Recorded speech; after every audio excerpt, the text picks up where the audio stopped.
வாழ்க்கையில எப்பெல்லாம் பயம் வருதோ நல்லா உங்களோட லைஃப ஒரு நிமிஷம் திரும்பி பாருங்க. நம்ம சூஸ் பண்ண கரியர்னால நமக்கு பயமா, இல்ல நாளைக்கு நடக்க போற ஃபியூச்சரை பத்தி பயமா, இல்ல வேலையில நடந்துட்டு இருக்கிற ஒர்க் பிரஷரால நமக்கு பயமா, இல்ல குடும்பத்துல நடந்துட்டு இருக்கிற சூழல்னால நமக்கு பயமா? ரொம்ப யங் ஸ்டேஜ்ல, ஏர்லியான ஏஜ்ல நம்ம லைஃப் பத்தி ரொம்ப புராடா திங்க் பண்ணிருப்போம். ரொம்ப பெரிய பெரிய ட்ரீம் எல்லாம் வச்சு வந்திருப்போம்.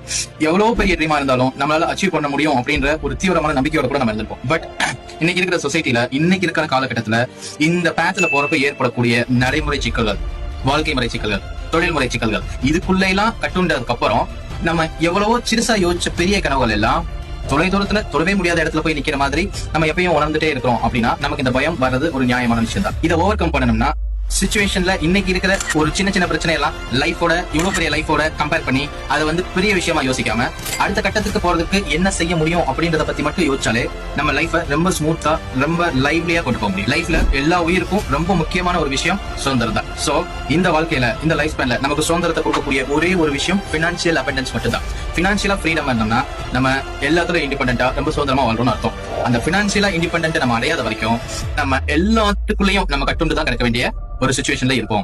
சோ இந்த பயம்ன்றது நமக்கு சாகுற அளவுக்கும் தீர. சோ லைஃப்னா என்னன்றத பத்தி டீப்பா ஆராய்ச்சி பண்ணி தேவையில்லாத விஷயங்களை குழப்பிக்கிறதுக்கு பதிலா நெக்ஸ்ட் என்ன செய்யலாம் அப்படின்றத பத்தி திங்க் பண்றதை மட்டும் உங்களோட வேலையா வச்சுக்கோங்க. பயம் கொஞ்சம் கொஞ்சம்